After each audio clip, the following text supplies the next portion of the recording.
Hello everybody, it's Muhammad and we're doing English in different contexts and why context matters.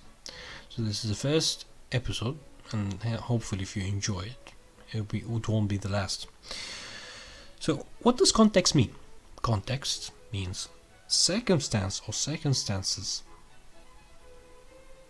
that form a setting of an event or a mood of an event. For example, a good example would be going to the bathroom, which is usually a quiet and lonely setting.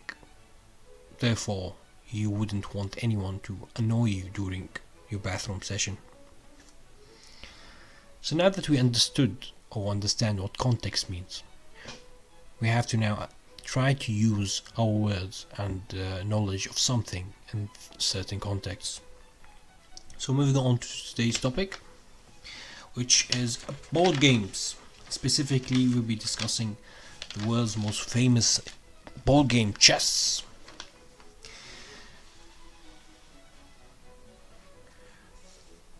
So today we'll be covering chess and some of its principles and rules, and how to talk about it in your day-to-day life.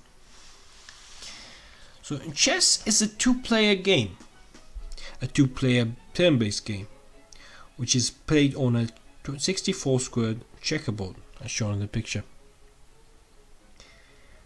Turn-based games like checkers, Monopoly, blackjack, if you're into that gambling life, means that each player has a turn and then the next one has his turn, and we go on until somebody eventually wins. See, unlike most games, chess can theoretically go on forever, which makes it a bit daunting for some.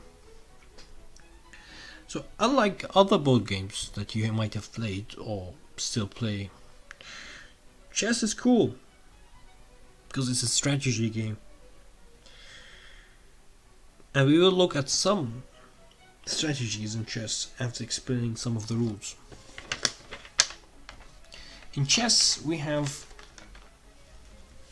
pawns, minor pieces, major pieces, and the most important piece, the king. See, the whole point of chess is to crush your opponent and checkmate his king.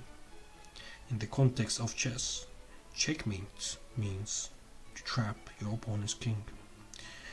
So before you go on crushing random strangers on the street with your chess knowledge, you'll need to learn how to move your pieces. So first you have to learn how to move your pawns. So pawns only move forward. Forward and onward they go. They can only capture sideways. They can't capture vertically. As shown in the picture, a good simple example of two pawns colliding. In the first move, a pawn is allowed to actually move two moves instead of one, but later on it's only allowed to move one square. So the first minor piece we'll be discussing is the knight. Please, never ever call it a horsey. It's funny and adorable, but it gets old. So the horsey moves in a very funny way. So the horsey can move 3 squares. 1, 2, 3. If it's on a black square, it moves on a white square. If it's on a white square, it moves on a black square, and so on. It moves in an L shape, and quite frankly, it's just awesome. So the knight, also in German known as the jumper, is the only piece that's allowed to jump over other pieces, which makes it very useful. So the second minor piece, which is my favorite piece of them all, which is the bishop, also known as the elephant in some cultures. So the bishop, or the elephant, moves diagonally. Unlike the knight, the bishop can move infinite squares diagonally. It's quite fast in the context of chess. Fast means that you can move it from one point to the other in one turn. So a knight can theoretically cover all the squares, but it will take a lot of turns to do so. But a bishop can do that instantly.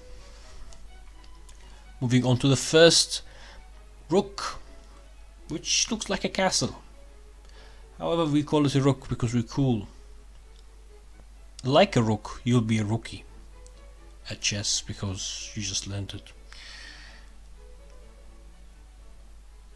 So the rook moves vertically and horizontally, and like the bishop, it can move infinite amount of squares, and can move. It's really fast. Also, it can move from any point in one go. The final major piece, the queen, is the most powerful piece, yet it is the weakest. And if you notice, the queen is the only female piece in the whole game. Some say it was added to chess later on in chess's life and history, when chess arrived to Spain. So, and the Queen Isabella, she was insulted that this great game had no female players, or female pieces to be precise. So she had to change one of the older pieces, which was called the vizier, into the queen. And she gave it a few extra powers. Some might say she gave it too much power. Finally, the most important piece of them all, the king. If you don't take care of him, you will lose the game. So be careful. The king can't move in a position of danger, which in chess means a position which your opponent's pieces are attacking, as shown in the picture. So these red squares show squares where the king cannot move because white's pieces are attacking it. The king, unlike the queen, can only move one square at a time. Moving on to some spooky moves, the en passant rule and the castling rule. The en passant rule, as shown in the video, is a simple exception to the usual rule for pawns capturing. It requires the pawn to eat sideways as usual. However, it doesn't really have to be attacked by the other pawn. Another spooky move is called the castling rule, which involves the king and the rook to do a little dance. This rule only works if the king has not moved before the castling or the rook, and there has to be a really safe route for the king to move. So the king has to be safe and has to be not attacked by anything. The king can castle kingside and queenside. So back to earlier, chess, as I said, is a strategy based game that involves you needing to think, which is, I know, is hard. Thinking is difficult. Think of plans, to strategize, outwit, outsmart your opponent. So strategy in our day-to-day life and chess is a plan of action designed to achieve a long-term or overall aim. An aim or a goal that some people have, I don't know why, is becoming a doctor. And how does one become a doctor? One has to study hard. And what does he do after studying hard? At school, he goes, does tests, and what does he do when he gets high tests? He applies for university. What does he do when he applies to a university? He studies medicine, and he spends 7 to 10 years studying medicine. Yeah, it sounds crazy, but some people do it. God bless them. So after they manage to do that, they spend a couple of years practicing, and then they start to work on you, helping us, bettering society, improving our lives. Requires a lot of effort. Some people do it. So they strategize, they make plans onto achieving it. With chess, it's the same thing. However, their goal isn't helping people, is The goal in chess is checkmating your opponent. And to achieve that goal, one must know some common chess strategies and principles. Principles mean a set of rules that are usually true. A good example of that: lying is immoral in most cases. That's a principle one should live by, not to lie. However, sometimes one needs to lie. In chess, we do have principles too, and sometimes you may have to lie. You try to trick your opponent, making him think something that isn't true.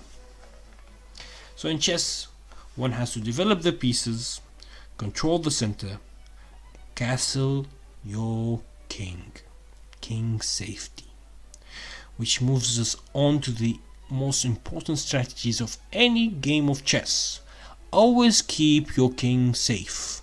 If he is not safe, you lose the game. And always try to attack your opponents. Sometimes people don't like attacking. They're too scared. However, when you do attack someone, they have to think. And thinking is hard. And if they think too much, they might make a mistake. If they make a mistake, you win. A famous quote by Garry Kasparov, a chess world champion: if you attack your opponent 10 times, he will blunder the 11th time. So finally, after winning your favorite game, after mastering chess, playing with friends and family, always be humble and polite and accept defeat and accept victory. Unless you're playing with me, please always lose. So that was today's lesson, and I hope everybody enjoyed it or will enjoy it. If you did enjoy it, like, comment, share, and write in the comment section if you want us to continue this series. If you don't, fine by me. And enjoy the rest of your day.